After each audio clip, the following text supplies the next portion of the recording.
ಸಮಸ್ತ ಕರ್ನಾಟಕ ನಾಡಿನ ಜನತೆಗೆ ನಮಸ್ಕಾರ. ನಾನು ನಿಮ್ಮ ಪ್ರೀತಿಯ ಎಚ್.ಎಂ. ರಾಠೋಡ್, ನಿರ್ದೇಶಕ ಶ್ರೀ ಗುರುಕುಲ ಅಕಾಡೆಮಿ ಬೆಂಗಳೂರು. ಆತ್ಮೀಯ ವಿದ್ಯಾರ್ಥಿಗಳಿಗೆ ನಿಮ್ಮೆಲ್ಲರಿಗೂ ಒಂದು ಸಿಹಿ ಸುದ್ದಿ ಏನಪ್ಪಾ ಅಂತಂದ್ರೆ, ಇತ್ತೀಚೆಗೆ ನಮ್ಮ ಕೇಂದ್ರ ಸರ್ಕಾರದ ಒಂದು ಒಳ್ಳೆಯ ಹುದ್ದೆ, ಒಂದು ಒಳ್ಳೆಯ ನೋಟಿಫಿಕೇಶನ್ ಆಗಿದೆ.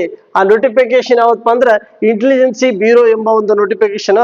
ಗುಪ್ತಚಾರ ಇಲಾಖೆಯಲ್ಲಿ ಸುಮಾರು 3717 ಪೋಸ್ಟ್ಗಳು ನೋಟಿಫಿಕೇಶನ್ ಆಗಿದೆ. ಈ ಪೋಸ್ಟ್ಗೆ ಸಂಬಂಧಪಟ್ಟಂತೆ ನಿಮ್ಮೆಲ್ಲ ಪ್ರೀತಿಯ ಈ ಕೃಷ್ಣಮೂರ್ತಿ ಸರ್ ಅವರು ಇದರ ಸಂಬಂಧಪಟ್ಟಂತೆ ಈ ಒಂದು ಟೋಟಲ್ ಇದಕ್ಕೆ ಎಲಿಜಿಬಲ್ ಏನು, ಯಾವಾಗ ಪ್ರಾರಂಭ ಆಗಿದೆ, ಸೊ ಯಾವ ತರ ಹಂತವಾಗಿ ಎಕ್ಸಾಮ್ ಇದೆ, ಇದರ ಪ್ಯಾಟರ್ನ್ ಏನು, ಟೋಟಲಿ ಸಂಬಂಧಪಟ್ಟಂತೆ ಇಂಟೆಲಿಜೆನ್ಸಿ ಬ್ಯೂರೋ ಸಂಬಂಧಪಟ್ಟಂತೆ ಈ ಒಂದು ನೋಟಿಫಿಕೇಶನ್ ಬಗ್ಗೆ ಸಂಪೂರ್ಣವಾಗಿ ವಿವರಣಾತ್ಮಕವಾಗಿ ಎಕ್ಸ್ಪ್ಲೇನ್ ಕೊಡಕ್ಕೆ ನಮ್ಮ ಕೃಷ್ಣಮೂರ್ತಿ ಸರ್ ಕೂಡ ಅವರು ಬರ್ತಾ ಇದ್ದಾರೆ. ಸರ್ ಬನ್ನಿ ಸರ್.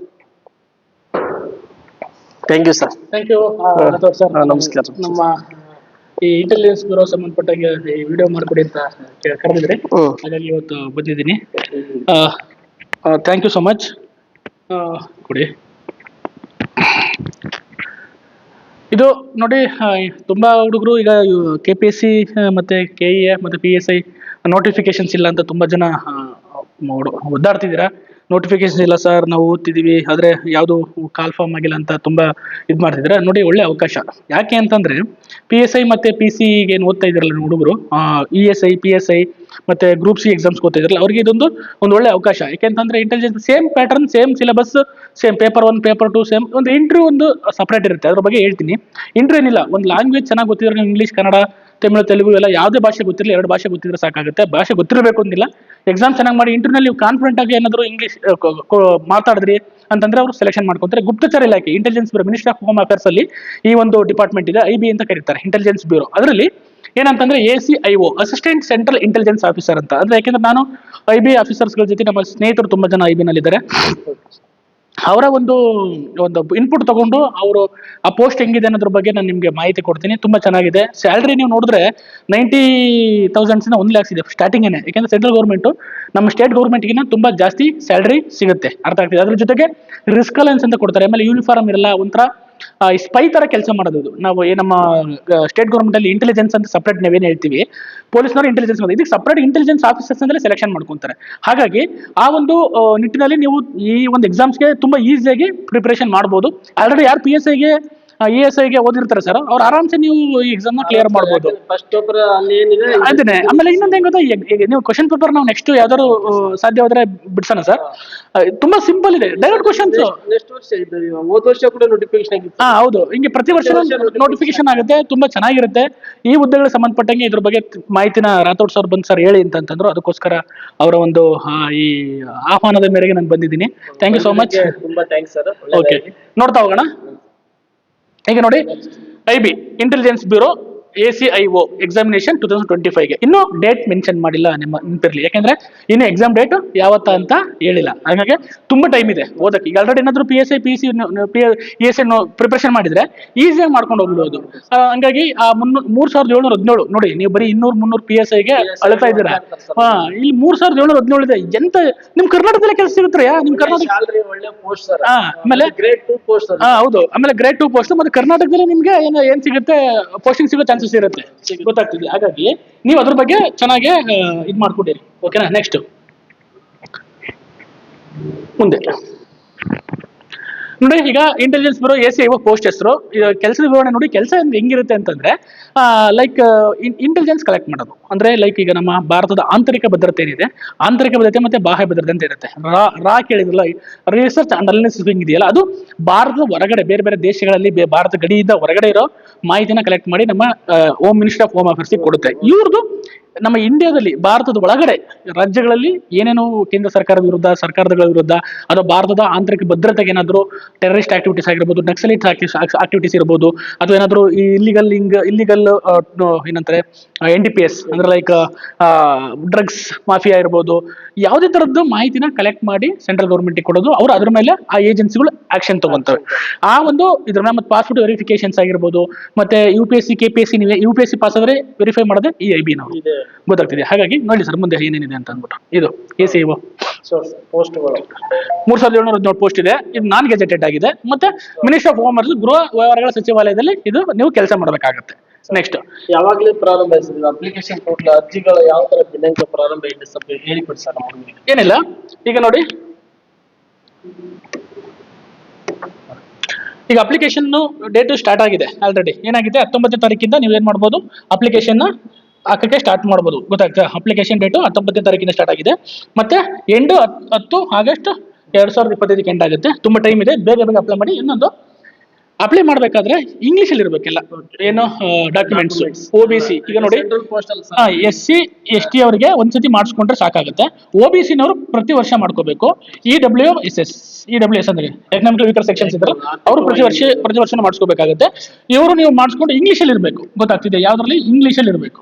ನಿಮ್ಗೆ ಇಂಗ್ಲಿಷ್ ಅಲ್ಲಿ ನಿಮ್ದು ಏನಿರಬೇಕು, ಸರ್ಟಿಫಿಕೇಟ್ಸ್ ಎಲ್ಲ ಇಂಗ್ಲಿಷ್ ಅಲ್ಲಿ ಇರಬೇಕು.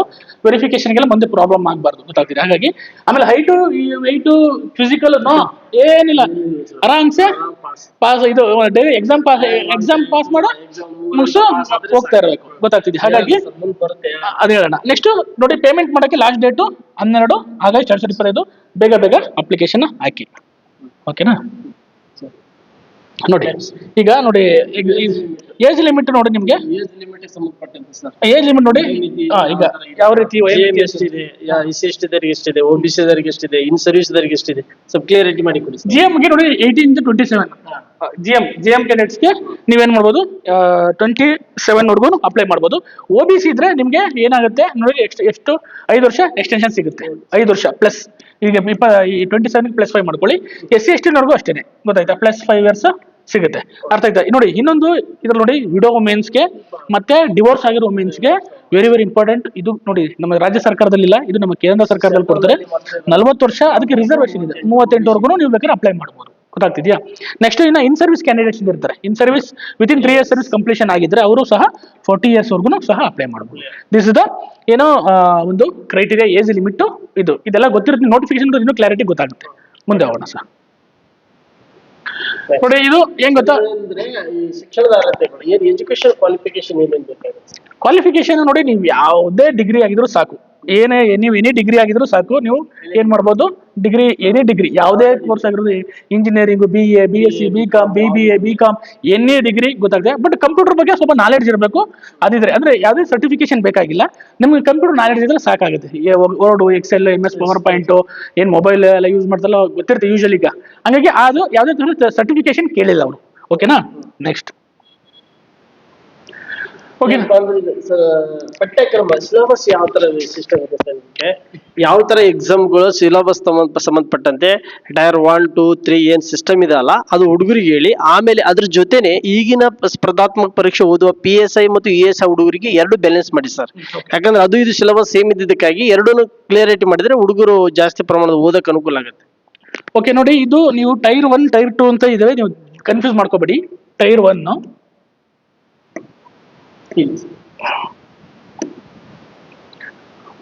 ಓಕೆ, ಟೈರ್ 1, ಟೈರ್ 2 ಮತ್ತೆ ಟೈರ್ 3 ಅಂತ ಬರುತ್ತೆ. ಈಗ ಏನ್ ನೀವು ಮೊದಲೇನ್ ಮಾಡ್ತೀರಿ, PSI ನಲ್ಲಿ ಒಂದೇ ದಿನ 2 ಎಕ್ಸಾಮ್ ಬರ್ದ್ಬಿಡ್ತಾ ಇದ್ರಿ. ಇದರಲ್ಲಿ ಬಟ್ ಸ್ವಲ್ಪ ಡಿಫ್ರೆಂಟ್. ಯಾಕಂದ್ರೆ ಫಸ್ಟ್ ನೀವು ಅಬ್ಜೆಕ್ಟಿವ್ ಟೈಪ್ಸ್ ಎಕ್ಸಾಮ್ ಬರೀತೀರಾ 100 ಮಾರ್ಕ್ಸ್ಗೆ, ಅದ್ರ ಸೆಲೆಕ್ಷನ್ ಆದ್ರೂ ಟೈರ್ 2 ಹೋಗ್ತಾರೆ. ಅಂದ್ರೆ ಟೈರ್ 2 ನಲ್ಲಿ ಏನಿಲ್ಲ, ಸೇಮ್ PSI.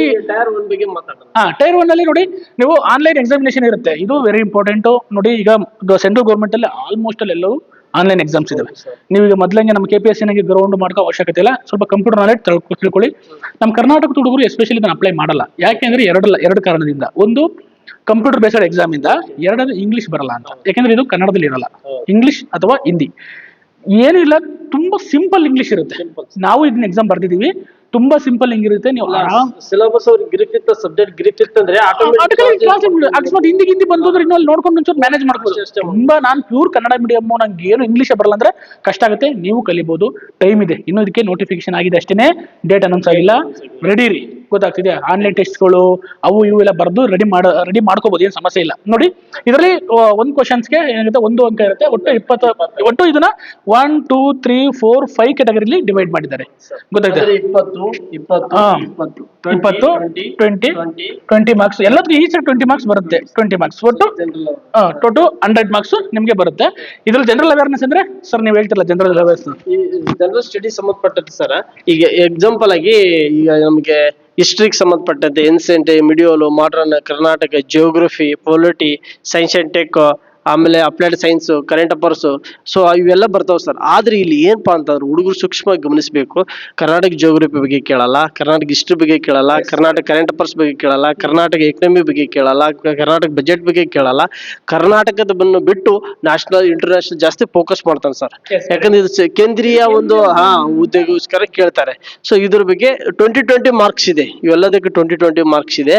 ಇದಕ್ಕೆ ಇನ್ನೊಂದೇನಪ್ಪಾ ಅಂತಂದ್ರೆ ಈ GM ದವ್ರು ಇಷ್ಟು ಮಾರ್ಕ್ಸ್ ತಗೋಬೇಕು, SC ದವ್ರಿಗೆ ಮಾರ್ಕ್ಸ್ ತಗೋಬೇಕು, OBC ದವ್ರು ಇಷ್ಟು ಮಾರ್ಕ್ಸ್ ತಗೋಬೇಕಂತ ಅಪ್ಲಿಕೇಶನ್ ಅಲ್ಲಿ ಮೆನ್ಷನ್ ಮಾಡಿದ್ದಾರೆ. ದಯವಿಟ್ಟು ಹೆಚ್ಚಿನ ಮಾಹಿತಿಗಾಗಿ ನೋಡ್ಕೊಳ್ಳಿ. ಇಷ್ಟ ಅಂಕ ತಗೊಂಡ್ರೆ ಎಲಿಜಿಬಲ್ ಅಂತ ಇದೆ.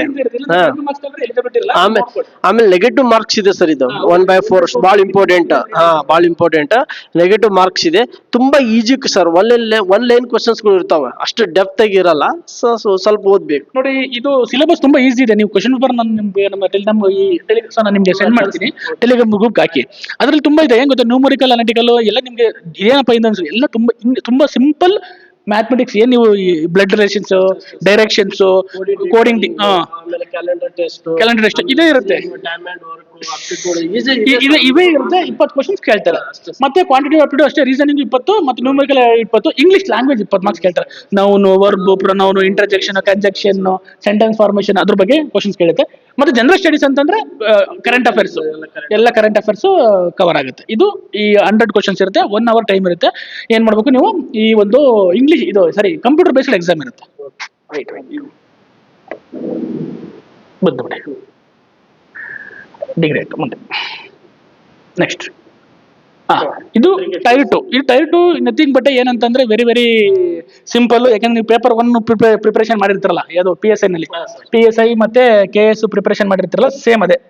ಗೊತ್ತಾಗ್ತಿದ್ಯಾ? PSI ಮತ್ತೆ ESI ಗೆ ನಾನು ಬಡ್ಕಂತ ಇರ್ತೀನಿ. Paper one very very important.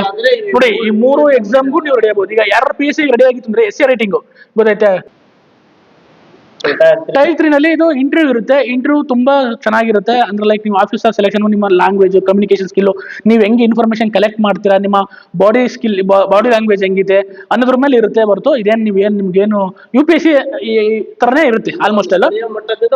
ಪ್ರಾರಂಭ ಕೇಳ್ತಾರೆ, ಎಲ್ಲ ಕ್ವಶನ್ಸ್ ಕೇಳ್ಬೋದು. ಅಂದ್ರೆ ಯಾಕಂದ್ರೆ ಇದು ಇಂಪಾರ್ಟೆಂಟ್. ಹೆಂಗೆ ಅಂದ್ರೆ ಸರ್, ಇಂಟೆಲಿಜೆನ್ಸ್ ನಿಮ್ ಊರ್ ಬಗ್ಗೆ ಹೆಂಗ್ ತಿಳ್ಕೊಂಡಿದ್ಯಾ, ಬೆಂಗಳೂರು ಬಗ್ಗೆ ಹೆಂಗ್ ತಿಳ್ಕೊಂಡಿದ್ಯಾ, ಯಾವ ತರ ಕಮ್ಯುನಲ್ ಇದೆ, ಯಾವ ಭಾಷೆ ಮಾತಾಡ್ತಾರೆ, ಯಾವ ಲ್ಯಾಂಗ್ವೇಜ್ ಇದೆ, ಯಾವ ಧರ್ಮದವ್ರು ಇದ್ದಾರೆ, ಇದ್ರ ಬಗ್ಗೆ ಎಲ್ಲ ಜನರಲ್ ಕ್ವಶನ್ಸ್. ಅಲ್ಲೇ ನಿಮ್ಗೇನು ಸ್ಪೆಸಿಫಿಕ್ ಆಗಿ ಇದನ್ನ ಕೇಳ್ತಾರೆ ಅಂತಲ್ಲ, ತುಂಬಾ ಸಿಂಪಲ್ ಇರುತ್ತೆ. ಟೆಸ್ಟ್ 100 ಮಾರ್ಕ್ಸ್ ಇರುತ್ತೆ ಸರ್. ಇದು ನೀವು 100 ಮಾರ್ಕ್ಸ್ ಅಂದ್ರೆ ಇದು 100 ಮಾರ್ಕ್ಸ್ ಇರುತ್ತೆ. ನೆಕ್ಸ್ಟ್ ಇಲ್ಲ ಬ್ಯಾಕ್ ಹೋಯ್ತು ನೋಡಿ. ಈಗ ಬೆಂಗಳೂರು ಎಕ್ಸಾಮ್ ಸೆಂಟರ್ಗಳು, ಎಲ್ಲಿ ಎಕ್ಸಾಮ್ ಸೆಂಟರ್ಗಳು ಅಂತಂದ್ರೆ ನಮ್ಮ ಬೆಳಗಾವಿ, ಬೆಂಗಳೂರು, ಶಿವಮೊಗ್ಗ, ಮೈಸೂರು, ಮಂಗಳೂರು, ಹುಬ್ಳಿ, ಉಡುಪಿ, ಇದು ಸಂಬಂಧಪಟ್ಟಂಗೆ ಎಕ್ಸಾಮ್ಸ್ ಇದಾವೆ. ನೀವು ಬೇಕಾದ್ರೆ ಯಾವ್ದಾರ ಎಕ್ಸಾಮ್ ಸೆಂಟರ್ ಯಾವ ಭಾಗದಾಗ ಇರ್ತಾರ ಅವ್ರು ಅನ್ಕೊಂಡ್ರೆ ನೀವು ಮಾಡಿ ಕೊಟ್ಟಿದ್ದಾರೆ. ಹೌದು, ಬೆಂಗಳೂರು ಬರಬೇಕು, ಹೌದು, ಇಷ್ಟು ದೂರ ಹುಡುಗರಿಗೆ ಕಷ್ಟ ಅಂತ ಅದಕ್ಕಿಂತ ಬೆಳಗಾಂ ಹಾಕ್ಬೋದು. ಅವರು ಲೋಕಲ್ ಇದೆ ಸರ್, ಮಂಗಳೂರು ಇದೆ, ಹುಬ್ಳಿ ಇದೆ, ಉಡುಪಿ ಇದೆ, ಮೈಸೂರು ಇದೆ. ಯಾಕಪ್ಪ ಅಂದ್ರೆ ಆನ್ಲೈನ್ ಸಿಸ್ಟಮ್ ಚೆನ್ನಾಗಿದೆ ಸರ್ ಈ ಭಾಗದಲ್ಲಿ. ಆದ್ರೆ ನಾವು ಹೈದರಾಬಾದ್, ಕರ್ನಾಟಕ ಮೆನ್ಷನ್ ಮಾಡಿಲ್ಲ. ಆನ್ಲೈನ್ ಸಿಸ್ಟಮ್ ನಮ್ಮ ಹೈದರಾಬಾದ್, ಕರ್ನಾಟಕ ಸ್ವಲ್ಪ ವಿಶೇಷ ಸ್ಥಾನ ಕಡಿಮೆ ಇದೆ. ಅದಕ್ಕೆ ಹುಬ್ಳಿ ಕೊಟ್ಟಿದಾರಲ್ಲ ನೋಡಿ, ಹುಬ್ಳಿ ಮತ್ತೆ ಬೆಳಗಾವಿ ಕೊಟ್ಟಿದ್ದಾರೆ. ಹುಬ್ಳಿಯಲ್ಲಿ ಇದೆ ಸರ್. ಹೌದು. ಮತ್ತೆ ಆಯ್ತು, ಪರೀಕ್ಷಾ ಸೆಂಟರ್ ಇತ್ತು. ಆಮೇಲೆ ನಮ್ಮ ಇನ್ಸ್ಟಿಟ್ಯೂಟ್ ಬಗ್ಗೆ ಸರ್, ಇದು ಇನ್ಸ್ಟಿಟ್ಯೂಟ್ ಬಂದು ನಿಮ್ಗೆ ಗೊತ್ತಿರಬೇಕು, ಕಾರ್ಪೊರೇಷನ್ ಸರ್ಕಲ್ ಅಲ್ಲಿ ಬರುವಂತ ಒಂದು ಇನ್ಸ್ಟಿಟ್ಯೂಟ್. ಸೊ ಇಲ್ಲಿ ಏನಪ್ಪಾ ಅಂತಂದ್ರೆ ಇದೇ ಮಂತ್ ಸರ್ August 1ಕ್ಕೆ ನಾವು ಬ್ಯಾಚ್ ಸ್ಟಾರ್ಟ್ ಮಾಡಿದೀವಿ. ತುಂಬಾ ಪವರ್ಫುಲ್ ಫ್ಯಾಕಲ್ಟಿ ಮತ್ತು ತುಂಬಾ ಒಳ್ಳೆ ಆಫೀಸರ್ ಇಂದ ನಮ್ಮ ಒಂದು ಗುರುಕುಲ ಆಶ್ರಮದಲ್ಲಿ ಓದಂತ ಪ್ರತಿಭಾವಂತ ವಿದ್ಯಾರ್ಥಿಗಳಿಂದ ಸಂಪೂರ್ಣವಾಗಿ ಫಸ್ಟ್ ಪೇಪರ್ ಮತ್ತು ಸೆಕೆಂಡ್ ಪೇಪರ್ ಸಂಬಂಧಪಟ್ಟಂತೆ ಸೆಕೆಂಡ್ ಪೇಪರ್ ಸರ್ ಕೂಡ ಮಾಡಿಕೊಡ್ತಾರೆ. ನಿಮಗೆ ಪ್ರಬಂಧ ಬರೆಯಕ್ಕೆ ಯಾವ ತರ ಭಾಷಾಂತರ ಮಾಡಬೇಕು, ಯಾವ ತರ ಪ್ರಚಯ ಈ ತರ ಇರಲ್ಲ. ಸೊ ಎಲ್ಲದಕ್ಕೆ ಬರುತ್ತೆ. ಮುಂದೆ ಬರುವ PSIಗೆ, ESIಗೆ ಬರುವಂತ ಎಲ್ಲದಕ್ಕೆ ಒಂದ್ಸಾರಿ ಕಲ್ತ್ಕೊಂಡ್ರೆ ಎಲ್ಲ ಎಕ್ಸಾಮ್ಗೆ ನಿಮ್ಗೆ ಅಪ್ಲೈಡ್ ಆಗುತ್ತೆ. ಸೊ ನಮ್ಮ ಸಂಸ್ಥೆಗೆ ಒಂದು ಸಾರಿ ನೋಂದಣಿ ಮಾಡ್ಕೊಳ್ಳಿ. ಸೊ ನಿಮ್ಮ ಎಲ್ಲ ಮುಂದೆ ಬರುವ ಎಲ್ಲ ಎಕ್ಸಾಮ್ಗೆ ಕೂಡ ಅನ್ವಯ ಆಗಂತೆ ಇಲ್ಲಿ ಕ್ಲಾಸಸ್ಗಳು ನಡೀತಾವು. ಸೊ ನಾನು ನಿಮ್ಮ ಪ್ರೀತಿಯ HM ರಾಘವೇಂದ್ರ.